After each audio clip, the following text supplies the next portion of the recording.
Doctor Shrikant Shinde यांनी कल्याण लोकसभेमध्ये यापूर्वी अनेक विकासाचे प्रकल्प आणले, परंतु आज या ठिकाणी मल्टीपर्पज, मल्टी लेवल आणि वर्टिकल इंडोर स्टेडियम पहिल्यांदा मला वाटतं देशातलं पहिलं स्टेडियम होऊ शकतं की पूर्णपणे सर्व गेम स्पोर्ट्स या ठिकाणी होतील आणि सर्व या डोंबिवली कल्याणमधल्या खेळाडूंना एक प्लॅटफॉर्म मिळेल. त्यांच्यामध्ये असलेलं टॅलेंट जे आहे त्यांना त्या ठिकाणी जो काही प्लॅटफॉर्म लागतो तो देण्याचं काम या ठिकाणी आणि यातून चांगले खेळाडू अगदी राष्ट्रीय आंतरराष्ट्रीय पातळीवरचे तयार होतील अशा प्रकारचं हे वर्टिकल इंडोर स्पोर्ट्स स्टेडियम या ठिकाणी झालेलं आहे.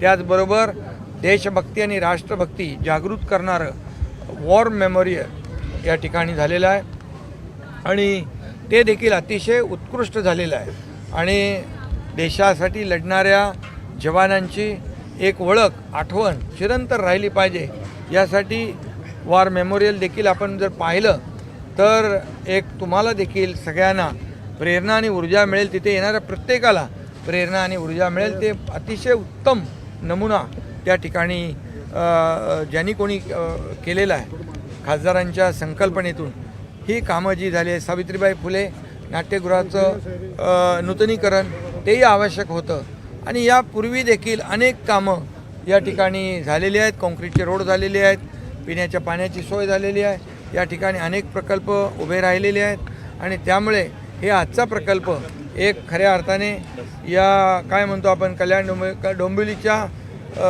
तुरा काय मानाचा तुरा हा खोला जाईल अशा प्रकारचे प्रकल्प या ठिकाणी केलेत. अंबरनाथमध्ये पण आपण पाहिलं परवा गेल्या 8-10 दिवसापूर्वी एक अतिशय अप्रतिम असं नाट्यगृह झालं. त्या छोट्या शहरामध्ये एवढे मोठे मोठे शूटिंग रेंजपासून स्विमिंग पूलपासून ऑडिटोरियमपासून कितीतरी प्रकल्प यासाठी एक व्हिजन असलेला लोकप्रतिनिधी म्हणून खासदारांनी काम केलेलं आहे. मी त्यांचं मनापासून अभिनंदन करतो आणि भविष्यात देखील जी जी कामं या कल्याण डोंबिवलीमध्ये किंबहुना कल्याण लोकसभेमध्ये आवश्यक आहेत या सर्व प्रकल्पांना कधी कुठेही निधी कमी पडू दिला जाणार नाही अशा प्रकारची व्यवस्था नक्की केली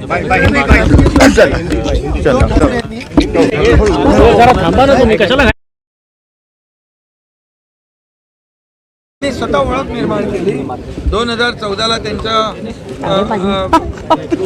राजकारणामध्ये पाऊल होतं पहिलं, परंतु त्यानंतर त्यांनी कामाच्या जोरावर स्वतःची ओळख निर्माण केली. प्रकल्पाच्या जोरावर म्हणून आता मला तर इकडे प्रचार करायला यावं लागलं नाही. यावरून एक विजनरी लीडर, विजनरी खासदार म्हणून त्यांनी काम केलं. त्यांनी सगळ्या शहराची नस ओळखलेली आहे. शहराला काय आवश्यक आहे, शहराच्या गरजा काय हे पाहून काम केलं तर नक्कीच अशा प्रकारचं काम होऊ शकतं हे त्यांनी दाखवून दिलं. महायुती म्हणून विकासाचं काम जोरात चालू आहे. महायुती म्हणून विकासाचं काम जोरात चालू आहे. मात्र आज उद्धव ठाकरेंनी पत्रकार परिषद घेऊन बोलले की अॅनाकोंडा गिळून जाईल असे वेगवेगळ्या प्रकारची टीका करतात. अरे जे घराच्या बाहेर पडत नाहीत त्यांच्याबद्दल काय मला विचारता तुम्ही? आम्ही काम करणारे लोक आहोत, फील्डमध्ये उतरून लोकांना भेटून लोकांना मदत करणारे लोक आहोत आणि ज्यांनी कधी आता घरी बसलेल्या लोकांना कोण मतदार काय करतात?